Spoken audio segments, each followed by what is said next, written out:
A gente parando para pensar do começo, o seu primeiro trabalho foi em 77, é isso? Eu comecei como jornalista aos 16 anos, numa rádio no interior, em Piracicaba, e com apenas um ano de rádio no interior, por isso que eu falo, o pequeno veículo é muito importante para você se desenvolver.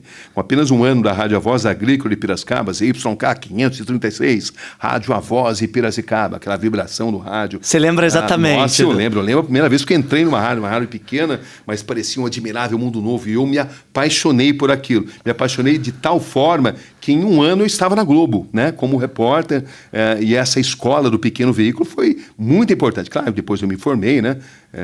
Eu acho que eu confio também, eu defendo a formação acadêmica. Eu acho importante o jovem jornalista se formar, mas nada exclui a importância do pequeno veículo.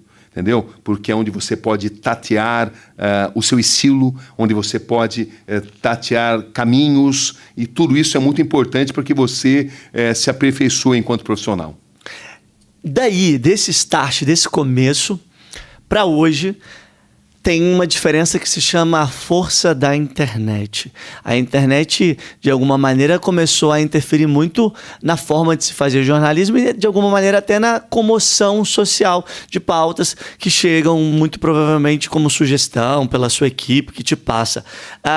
O que mudou de lá para cá em relação à força que a internet tem, se é que ela tem algum poder frente ao bom e velho jornalismo? Matheus, a nossa profissão mudou radicalmente em muitos aspectos. Esta revolução tecnológica mudou a forma com a qual a gente trabalha. Em alguns aspectos, em outros continua tudo a mesma coisa. Quando eu comecei, evidentemente, não tinha internet, você saía com gravadores que você precisava quase que num carrinho de mão para transportá-los, que eram enormes, né? Para você fazer uma entrevista. Se eu fosse entrevistar o Matheus Baldi, por exemplo, eu ia ter que encomendar uma pesquisa que ia demorar uma semana para ficar pronta. Hoje, com um apertar aqui de uma ferramenta como essa, você faz a pesquisa em tempo real. Quando você cobriu uma guerra, você muitas vezes tinha que viajar muitos quilômetros para conseguir gerar a sua matéria para o satélite. Hoje, com um simples smartphone, você muda a história da humanidade. Então, a nossa profissão mudou radicalmente por isso, né? Hoje você é julgado em tempo real. Nós estamos falando aqui, tem gente que gostou de algo, tem gente que vai reagir, e isso é bom porque democratiza a informação. Essa é a grande vantagem dos tempos atuais, a democratização da informação.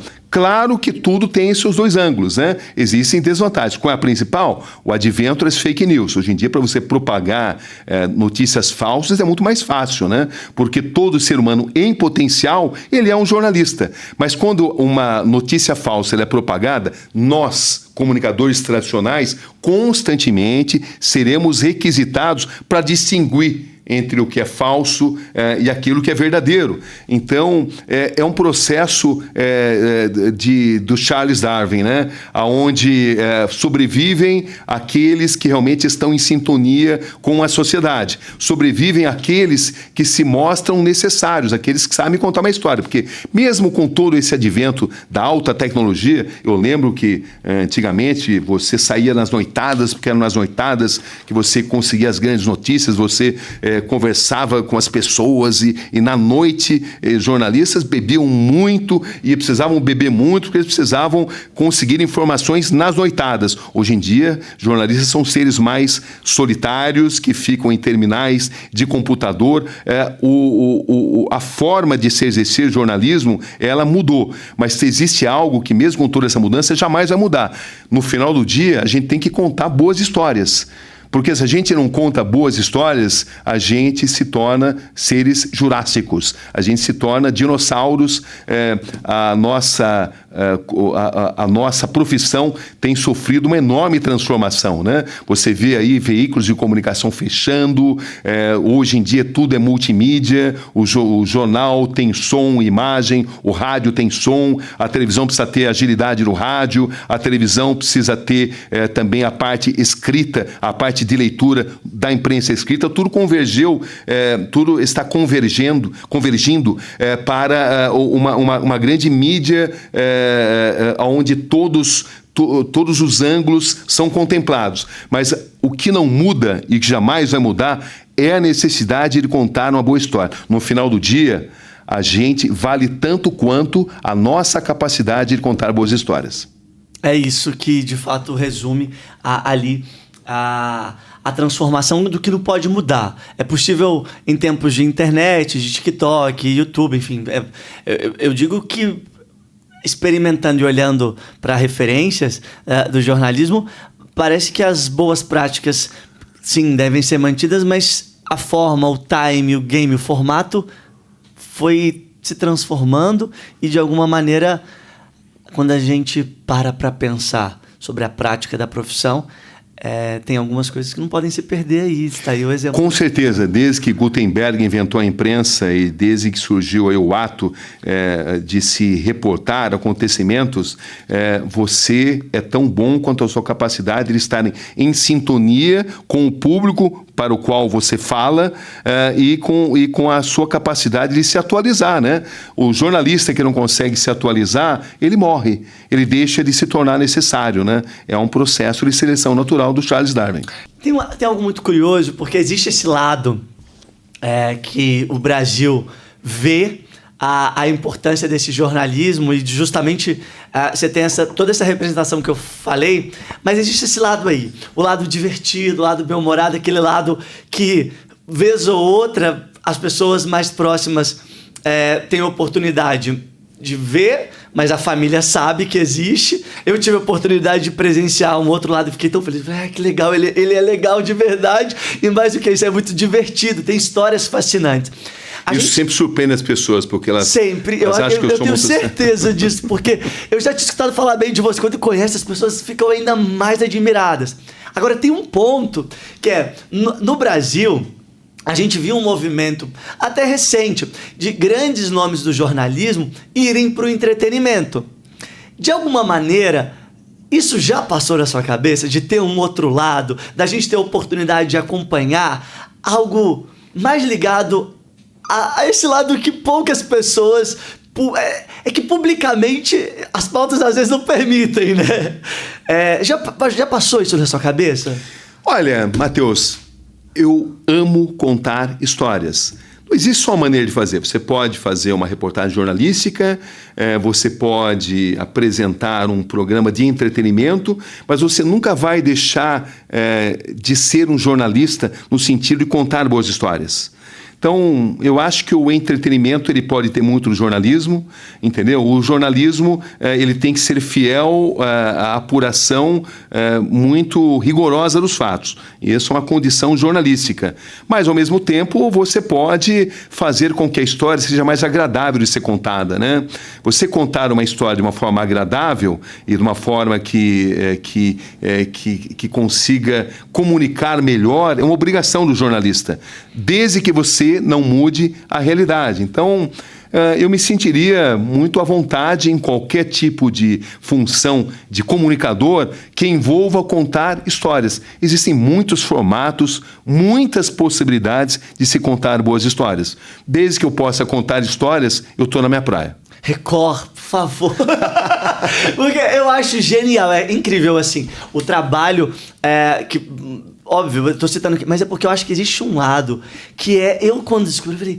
Porque a sua fala, além de ser fascinante, de ser realmente algo que prende a atenção, mas existe um tom, tem um humor, tem uma leveza que eu acho que os brasileiros merecem conhecer de uma forma que a gente ainda não viu. Claro que tem pauta. Isso vem muito da cobertura esportiva. Você sabe que quem cobre esporte costuma ser muito bem-humorado, né? O rádio esportivo tem 1000 histórias engraçadas. Eu já vi muita coisa engraçada no rádio esportivo. E o rádio esportivo é muito vibrante e as pessoas muito divertido. Então, eu sempre preservei isso daí, esse bom humor. Principalmente quando você cobre assuntos tão pesados. Se você não conseguir trazer para a sua equipe, à medida do possível, sem alterar a boa cobertura, né? Claro, tem momento para tudo. Mas você precisa usar o bom humor como antídoto antídoto para sobreviver a fatos tão pesados. Claro, como falei, tudo tem o seu momento, mas se você não tiver um pouco dessa leveza e desse prazer de conviver com seres humanos, você não resiste. Você vai ser sugado, você vai ser destruído pela pressão por essa máquina destrutiva desse lado tão negro que a humanidade possui, né? Por mais que você viaje, você vai encontrar pessoas muito solidárias e você vai encontrar pessoas muito mesquinhas. Isso não é inerente a um país, não é inerente a uma civilização, não é inerente a uma cultura específicas. Isso é inerente ao ser humano. A boa notícia é que em todo lugar que você for, você vai encontrar gente do bem. Eu costumo dizer, né, que do ponto de vista de comunicação, a humanidade ela é dividida em 3 grupos, né? Um muito grande e 2 menores, né? Esses 2 menores aqui são formados da seguinte forma. São pessoas que nasceram e cresceram nas piores condições possíveis e tinham tudo para se tornarem pessoas muito más e que mesmo assim se tornaram grandes seres humanos movidos pelo altruísmo, pela solidariedade. E o outro grupo pequeno também é exatamente o contrário. São os seres humanos que cresceram nas melhores condições possíveis, com todas as condições para se transformarem em seres humanos construtivos e que mesmo assim eles vão destruir. Eles vão espalhar o egoísmo, vão espalhar abusos, vão espalhar tudo que existe de ruim na alma humana. E aí existe o grupo maior, que é muito maior aqui. Esse grupo maior aqui é o que muitos podem chamar de boiada, né? Que é um termo pejorativo, mas que é o que a gente poderia chamar de seres humanos influenciáveis. Eles podem ser levados para os bons atos e podem ser levados para os maus atos, dependendo das circunstâncias. É por isso que você entende como um país que teve grandes filósofos, como a Alemanha, por exemplo, grandes filósofos na história da humanidade, que enriqueceram muito a cultura humana, surgiram na Alemanha. E mesmo assim, a Alemanha... Isso não impediu que a Alemanha produzisse um Adolf Hitler e que Adolf Hitler, durante um determinado período da história, conseguisse seduzir multidões. Então, por quê? Porque existe uma massa humana que pode ir para o positivo e pode ir para o negativo, dependendo das circunstâncias. Isso aumenta a nossa responsabilidade, né? Como comunicadores. A gente precisa passar princípios, bons valores. Não é fácil,